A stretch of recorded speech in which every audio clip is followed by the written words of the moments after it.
Ito ang Canyacan River, ang dinarayong ilog na matatagpuan lamang sa bayan ng Norzagaray, Bulacan. Ito ay patuloy na pinupuntahan ng mga turista dahil sa kalinisan at linaw ng tubig na nanggagaling sa Angat Dam. Kaya sa video na ito, samahan nyo akong muli na balikan itong Canyacan River.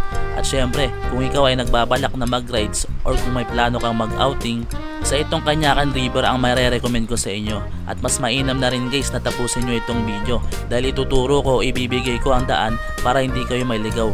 Dahil nga sa unang pagpunta namin sa ilog na ito ay kami ay pinadaan ng Google Maps sa isang lugar o daan na kung saan ay madami kang madadaanan ng mga rough road at human tolpi. So ayun guys, without further ado, umpisahan na po natin ang video. Let's go! So yun guys, nandito tayo sa SM City Fairview. Pupunta tayo ngayon sa Canyacan River, Norzagaray, Bulacan. So yun guys, nandito tayo ngayon sa Quirino Highway. So tapos tapat tayo ng Jollibee. So yung SM Fairview guys oh. So ngayon guys, punta tayo ngayon ng Canyacan River. Dadaanan natin yung Bacas River to, tsaka yung Balugan River. So search lang tayo sa Google Map. So pin nyo lang dito muna sa map is Canyacan River. Matik na yan guys, tuloy-tuloy na yan. So 20 kilometers direction. So meron tayo 104 minutes. So napakalapit lang yan guys. Mabilis lang yan guys. Alright, so ayun, let's go. So time check guys, 11:13 AM. So tignan natin kung ano oras tayo makakarating. Again, nandito tayo sa Quirino Highway ha. So meron tayo 104 minutes. Let's go guys. So tama-tama, napakainit ng panahon ngayon.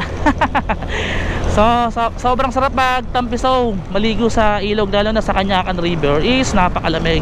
Actually guys, pangalawa na to. Pangalawang balik ko na kung sakali. So today is May 20, Tuesday. So ayun guys, weekdays mag-expect tayo na hindi masyadong matao. Syempre weekdays eh, kadalasan talaga nagkakaroon ng maraming tao pagka holiday o weekends, ganun po. So guys, samahan nyo ako muli sa ating nature travel vlog for today's video. So aalamin natin yung mga details, yung mga pwede ninyong madaanan kung sakaling pupunta kayo. At saka idadaan ko kayo guys sa isang daan na hindi kayo mahihirapan, kasi doon sa unang dinaanan namin is talagang rough road. Tapos bukod sa rough road, ang daming tolpi, human tolpi. Basta kung iba dyan makakarelate siguro, ang dami guys, siguro mga 4 dinaanan namin, 10, 20 human tolpi. Ngayon itong daan natin guys, isa lang yung madadaanan natin, na ecological fee kung tawagin. So update ko kayo later guys. So again, nasa Quirino Highway tayo ngayon. So binabaybay natin yung kahabaan ng Quirino Highway. So at ayun pala guys, wait lang po. So much better kung pupunta kayo ng Norzagaray, kahit saang part ng Norzagaray o mga ilog. Kung galing kayo ng Metro Manila, yung Caloocan, Makati, Mandaluyong, Malabon, o kahit saan mong part ng Metro Manila, much better kung una nyong ipipin sa Google is yung SM Fairview, para at least pagka nasa SM Fairview na kayo, doon nyo palang isi-search yung Canyacan River para ano guys, idaan kayo ni Google Maps sa Quirino Highway, kasi mas maganda yung daanan guys sa Quirino Highway kasi dire-diretso lang eh. So ayun guys, update ko kayo pagka nasa San Jose del Monte, Bulacan na tayo. Ayun guys, time check 11:27 AM. So andito na tayo ngayon sa Malaria. Grabe guys, napaka-traffic. So madadaanan nyo guys yung lugar na medyo makipot, na hindi magandang daan, pero kukunti lang naman yun guys. So ngayon, based kay Google Map, 46 minutes na lang daw. So tingnan natin kung ano oras tayo makakarating doon sa Canyacan River. So ayun nga pala guys, mostly sa mga viewers natin o karamihan sa mga nanonood sa channel natin is nanonood sa kanilang mga television o TV. So maraming salamat nga po pala guys, dahil nabibigyan nyo ng attention o time ang panonood sa aking mga video. So sa mga nanonood dyan, hayaan nyo muna akong dali na naman kayo sa isang place o lugar na kung saan makapagbigay sa iyo ng relaxation or peace of mind. So ayun, maraming salamat po muli. So ngayon tatawid na tayo ng tulay. So dito sa part na to, Caloocan. Okay, ngayon guys, pagtawid natin dyan mismo, paglagpas natin ng tulay, ayun, nandito na tayo sa Bulacan. So ayun kasi yung pinaka boundary ng Caloocan to Bulacan. So ayun guys, time check 11:31 AM. So andito na tayo ngayon sa SM San Jose del Monte, Bulacan. So based kay Google Map, 43 minutes pa ang ating tatakbuhin o momotorin. So basic lang yan guys, malapit lang yan. So sakto yan guys, doon na rin kami manananghalian pagka may nadaanan kami ni Jay na karinderya o kantin. Bibili na rin kami ng makakain namin. Alright, so chillan tayo guys, maaga-aga pa. So matik yan guys. Pagdating namin siguro na mga 12:30 kain. So siguro eksaktong 1 PM swimming na yan. So pwede na kami umuwi niyan ng mga bandang 4 PM or 5 PM. Sulit na yan guys, 3 hours na swimming, no? All good. Alright, so hanap lang tayo guys ng ito to, may kantin dito. Bili tayo ng pagkain natin guys So ito nga pala si Jay guys So kasama natin pinsan ko guys, Sisig. So ayun guys, ito meron na kami pagkain. Mamaya all good. So bumili na rin kami ng tubig. Ayun, styro para mamaya.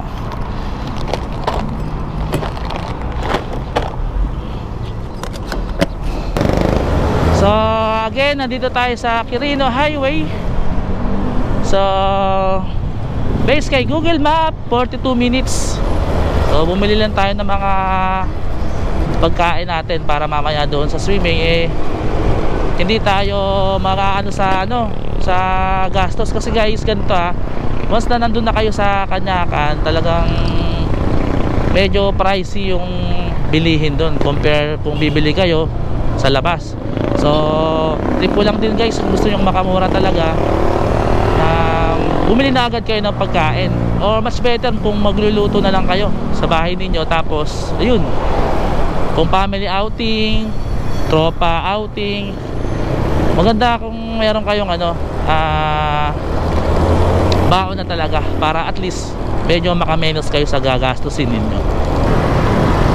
So ayun guys, time check 11:47 AM ng umaga. So andito na tayo ngayon sa Star Mall San Jose. Ayun Star Mall San Jose.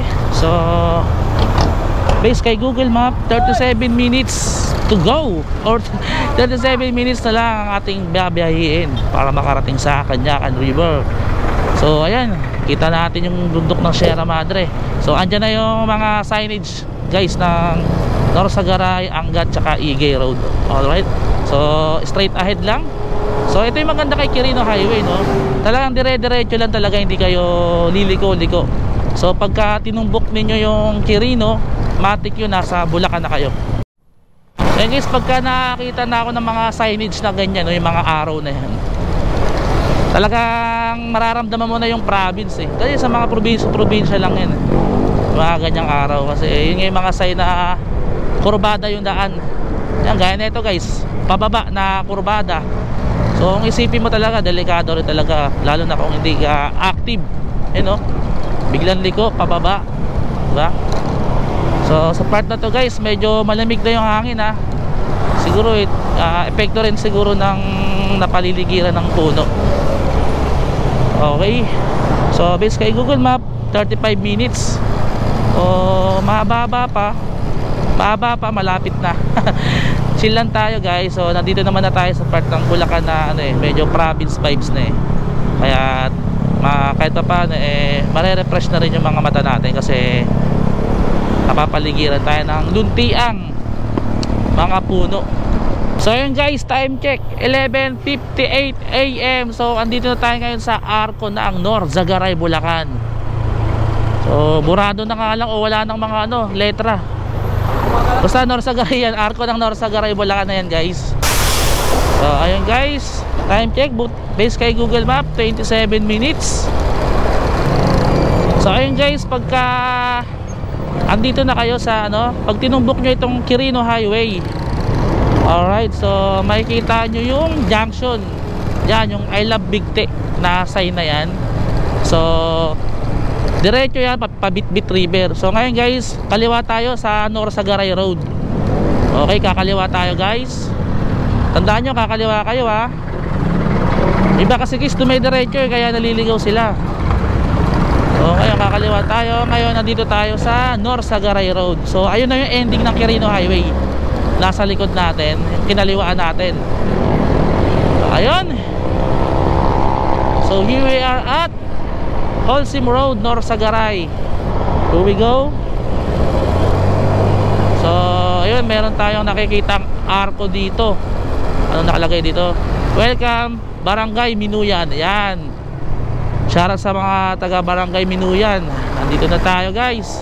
So based kay Google Map, 24 minutes pa ang ating tatakbuhin. So mabilis na lang yan, chill lang naman tayo ito guys ha, pinaka-importante ninyong tatandaan. Ito, di ba pinapakanan tayo dito ni Google Map, dito sa may Holcim Road. Pinapakanan tayo, huwag kayong kakanan guys. Ako na nagsasabi sa inyo. Pinapakanan niya tayo. Ayan, dito daw sa Holcim Road. Huwag kayong kakanan, dumiretso kayo guys. Ayan, dumiretso kayo. Alam nyo bakit guys? Mas ang hirap ng daan dyan, lalo na sa mga naka 4 wheels. Sobrang rough road. So baybayin nyo lang yung ano, Norsagaray Road guys. Huwag kayong kakanan. Diyan kami nung una guys eh. Tsaka bukod dun, ang daming human tolpi guys. Siguro mga 3 o 4 na human tolpi madadaanan ninyo. So much better kung ano guys, kung magdedire-diretso lang kayo. Okay, so although may mga makakasabay kayong truck, pero worth it pa rin to guys kaysa doon kayo dumaan. Focus on the road. Focus on the road. So overtake tayo. Kusina. Okay. Ayun. So baybayin nyo lang tong ano guys, Norsagaray Road. Huwag kayong kakanan dun, parang hawa nyo na ako nagsasabi sa inyo. Dahil doon kayo makakita ng mga daanang hindi nyo naasahan guys. Kasi ito si Google Map, hindi ko rin alam kung ano to eh. Kung mas gusto pang perapan yung ano eh, yung user ng apps eh. Actually malapit lang tong Norsagaray guys eh.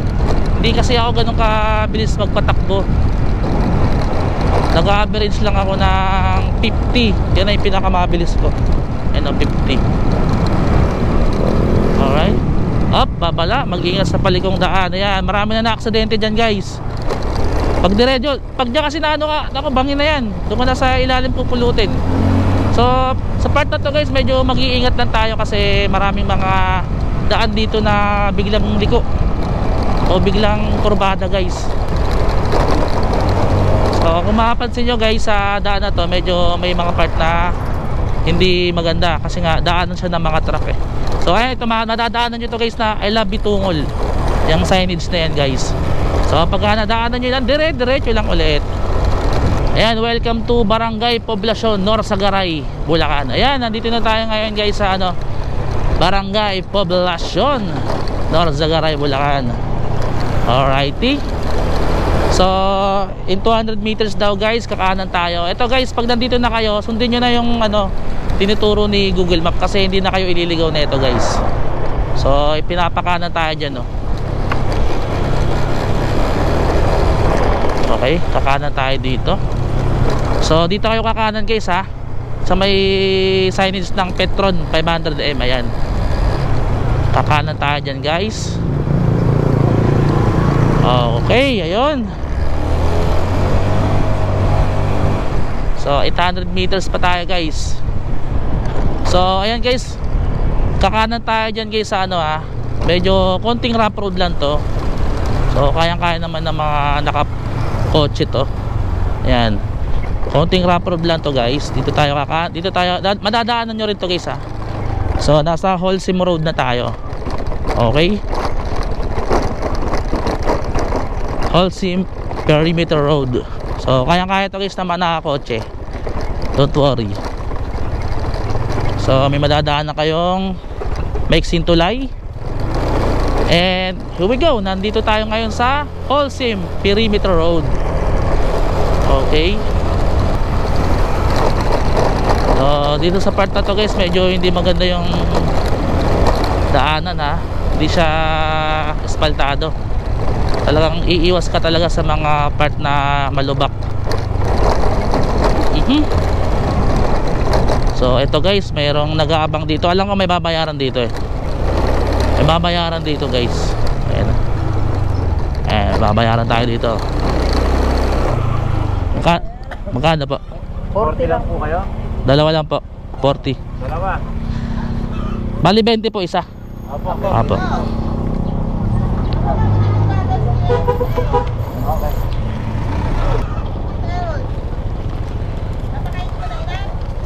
Sige po. Thank you po. Marami pong tao doon? Hindi po gaano sir. Hindi po gaano. Sige po. Salamat po. Dito, ingat po. Diba? So ayun guys, meron kayong babayaran ano ha, 20 pesos per head. So ayun lang, babayaran nyo 20 pesos. Siguro isipin nyo na rin, entrance nyo na rin 20 pesos. Unlike doon sa kaninang daan na tinuturo ni Google Map, ang daming babayaran doon guys. So dito marami kayong resort na madadaanan. Ayan, may Harris Cottage for Rent. Ayan oh, all goods din guys oh. Yan, marami kayong madadaan ng mga resort dito guys. Ayun, ganda din oh. So isipin nyo lang 20 pesos yung ano, entrance ninyo. Ayan, meron pa dito guys. May mga resort din dito eh no. For rent, free parking. Ayan, may mga free parking na rin pala dito guys oh. So dito madadaanan nyo tong lugar na to guys. Oh, sobrang refreshing guys ng daanan dito sa Holcim Road. Ayan, meron din dito guys oh. Marami kayong pagpipilian guys. Naalala ko nung nakaraang Holy Week, grabe napakahaba ng traffic dito. Wala kang mapasukan na resort, halos lahat full tank. So ito, merong signs this way, Bacas, Balugan River. Ito. Pero doon pa tayo sa kabila guys. Dito tayo sa kabila dadaan. Okay. So yung siningil nila na 20 pesos doon sa ecological, ano naman yun guys, legit naman yun. Hindi siya yung yung iba na naghaharang, naglalagay lang ng lubid. Ayun guys, legit naman yun guys. Okay. So ito, makikita nyo yung signage na to. Ayan, Barangay Matiktik, Sitio Gulod.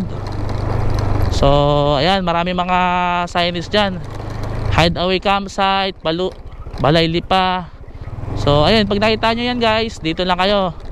So rough road to guys ha. Yung pagkaka-rough road naman niya pino naman, kaya kayang-kaya to ng mga naka-kotse o naka 4 wheels. Ayan. So kung nagsaset ka ng mga outing, yan kasama yung tropa, pamilya, itong Canyacan River is isa sa mga recommendable na river dito sa North Zagaray, Bulacan. Actually sa FB account ko umabot siya ng 4.5 million views eh. So talagang maraming good feedback na magandang araw, malinis, malinaw yung tubig. Ayan. Yun nga lang, may mga bad bad feedback.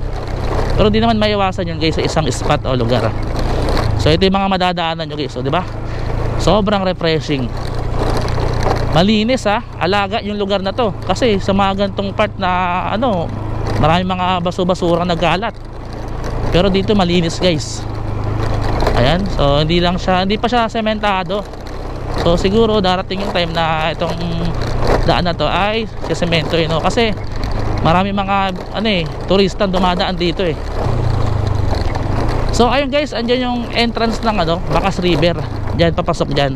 So nagawan ko na rin ng vlog yan guys. So sa mga gustong panoorin, scroll nyo lang po yung YouTube channel ko, makikita nyo yung Bacas River. Bacas River po yung title ng vlog ko na yun. Ayun, maganda rin dyan guys. So siguro mga sa susunod na araw gagawa natin yan ng mga follow up content. So okay, ayun yung Bacas River guys. Yan yung mga bato-bato na yun. Ganda dyan guys, diba? Diba? All goods dyan So ito yung sign, yung I love Bacas. Ayun ganda dyan guys. Ayun diba? Yung ni Mama Mary. Ayan. So tinawag pong Bacas yan dahil nga nung unang panahon daw merong malaking footprint ng isang higante. So yung bato daw yan ay gawa daw ng malaking higante, kaya tinawag na Bacas River. Yan. So yan, marami nag-swimming dyan. So doon tayo sa dulo. Okay, so Bacas River ito, welcome to Bacas River Overlook. So meron ditong overlooking resort. Okay, so ito yung signage ng I Love Canyacan. Yan, I Love Canyacan. So dire-diretsuhin lang natin to guys. Okay, dire-diretsuhin lang natin.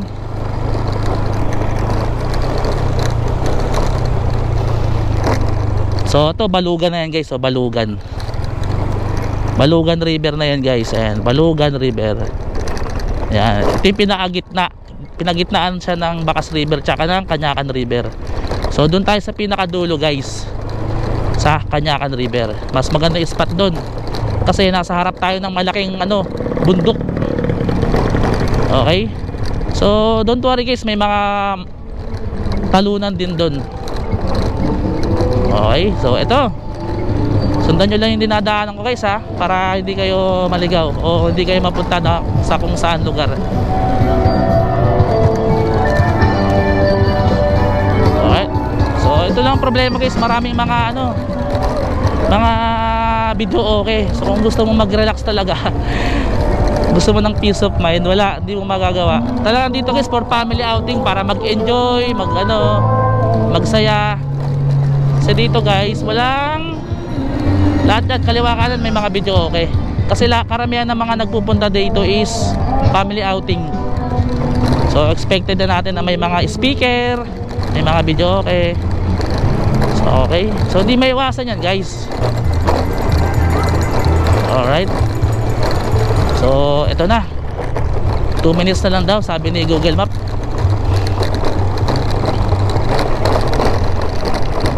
Alright,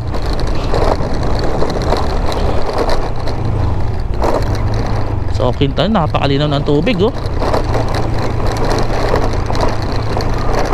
Alrighty,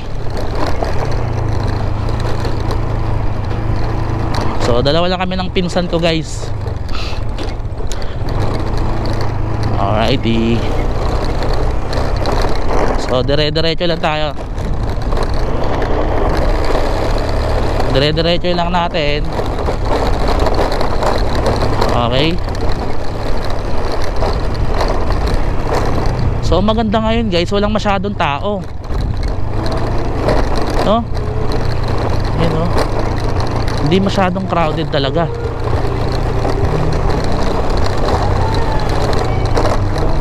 Alright, so dire-diretso lang guys ha. Dito sa dulo kasi hindi masyadong crowded talaga. Doon sa part na yon, tingnan mo, pansin nyo, diba wala masyadong tao. Doon tayo sa dulo guys. Doon kasi medyo talagang malinis, malinaw yung tubig at malamig. Ayun, kita mo yung bato na yan. Diyan tayo sa tapat niyan guys. Yan yung tapat ng malaking bundok na yan. Ang ganda dyan magpa-picture. Okay, so nandito guys, may mga sa resort, di talaga maiwasan yung mga yan. May mga matic na yung may mga talagang nagtitinda. So kung medyo may budget naman kayo, kung ayaw nyo magdala ng mga bit-bitin, dito na lang kayo mamili guys. Pero kung gusto nyo makatipid, much better kung magluluto kayo guys. Dito sa part na to medyo marami ng tao. Dito kasi magandang part talaga eh. Parking po kasi yan, mula po rito. Po? Parking. Ano po? Parking. Parking 20. Pagka 4 wheels po, magkano po? 50 pesos. Saan po yung mga 4 wheels ko sakali? Saan po yung parking? Yung mga parking yan kada cottage. Okay. Tapos pag ayaw nyo sa baba, meron sa taas. Okay po. So ayun guys, may parking fee pa pala. So ayun yung bundok na natin. tatapatan natin yan. So may parking fee na 20 pesos. Alright, ang daming video okay guys. Maganda rin spot dito. Ay, maganda rin dito. Pero doon tayo sa dulo. Yan. Yeah, baba ka muna Jay. So ayun guys, nandito tayo sa Canyacan River. So time check guys, 12:30 PM. So isang oras lang naman biniyahin natin, malapit lang. So yun guys, time check no, alauna. Grabe, napakaraming video okay. So yun, maliwat ka na yung video okay dito guys. So dito na kami kumain. Dito na kami kumain ni Jay. Ayan, kasama ko. So para hindi na kami magka-cottage. Mahal din kasi yung cottage dito guys, 500 pesos. So alamin din natin yung mga iba't iba pang mga babayaran kung sakaling pupunta kayo dito. Alright. So again, nandito na tayo ngayon sa Canyacan River. Let's go!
Napuntahan ko dito. So ano yung mga cottage nasa kabilang tawid ng ilog. Ito guys, ang ganda.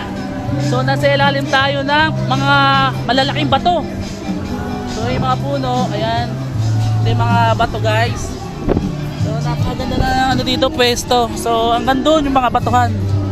So kanina sa drone nakikita naman guys yung mga itong malaking bundok na bato.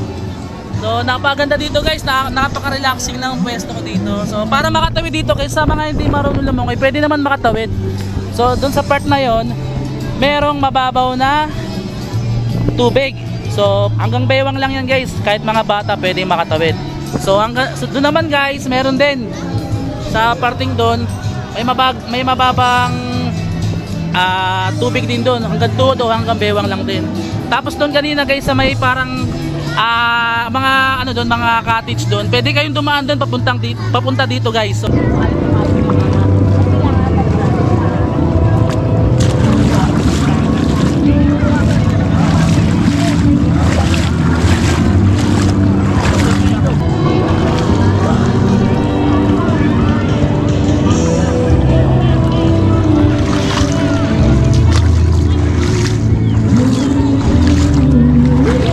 guys, tumawid lang kami dito. Masarap yung pwesto dito, maganda. Doon kasi sa may mga cottage ang ingay, ang dami video okay guys. So nandito kami ngayon sa tabing, sa ano, tawid na ilog. So ayun si Jay guys, oh Jay, dito tayo Jay, oh dyan, oh dyan. So ayun guys, nandito kami ngayon ni Jay sa tabing ilog. So time check guys, 3:03 PM. So ang ganda ng pwesto namin dito. Ayun, oh. So actually dito rin yung pwesto namin nakaraan. So maganda talaga yung spot na to guys, kasi tanaw na tanaw mo dito yung bundok na bato, yung mga ilog, then sa kabila yung mga cottage. So makita mo guys na ayan yung mga tubig kung gaano kalinaw, no? Sobrang solid dito guys. So ano, ito yung mare-recommend ko guys sa mga gusto ng outing, family outing, yan. Kasi talaga dito na sulit yung ano nyo, babayaran ninyo. Actually yung kaninang binayaran namin na 20 pesos, siguro yun yung pinaka-entrance fee. So kaysa naman magbayad kayo sa resort 150, 200 sa mga pool, at least ito guys talagang fresh water. So So talagang masusulit nyo talaga pagka nag-outing kayo dito sa Canyacan River. So ayun guys, sa mga gustong puntahan to, 1 to 2 hours away lang from Metro Manila. Yan, yung mga galing ng Quezon City, Caloocan, Malabon, kung saan pa mang Metro Manila kayo. So ito yung pinaka sulit at pinaka magandang spot na pwede ninyong mapuntahan na ngayong summer. Kahit hindi summer guys, no? May mga birthday pa, may birthday sa inyo, magsa-celebrate ng anniversary o ano man, pwede dito guys. So ayan, pwede kayong uminom dito habang nasa gitna kayo ng ilog. Pwede kayong, ay maganda yung spot ng nila, oh. Maganda yung spot nila guys kasi talagang nasa gitna sila nagiinom. Yan. Siyempre yung mga magmamaoy, mga kasama ninyo na alam niyo na, diba? Alalayan nyo na lang po guys. At paalala lang po guys sa mga may kasama pong mga bata, bantayan lang po natin na maigi kasi may mga part po talaga na malalim. So siyempre para maiwasan natin yung mga hindi inaasahang aksidente, talagang kailangan po nating bantayan, lalo na po yung mga 5 years old o 6 years old pababa po. Okay? So yung mga bata nakita nyo po guys sa drone, talagang mga marurunong na po mga yun kasi mga taga dito na po yun nakatira. So ayun, napaka highly recommended ko po talaga itong Canyacan River. So ayun guys, time check 4:41 PM. So pauwi na kami. So nag-enjoy naman kami, solid. And hopefully guys, nag-enjoy din kayo sa isa na naman nating panibagong adventure. Okay, so Lord guide us po. So alright guys, una guys, maraming salamat po kay Lord dahil ito, binigyan na naman po kami ng another memories na ayun, sa mga tatanong guys kung kakayanin nga ba ng mga naka 4 wheels, ayan po, may mga sasakyan dito. Okay, and ayun guys, maraming salamat po sa mga nanood, and hopefully masuportahan nyo po ang aking YouTube channel and mai-like nyo po itong video. So para sa munting suporta guys, baka pwede nyo po may subscribe ang ating channel. Ayun, maraming salamat po guys. See you in my next video. Peace out and God bless.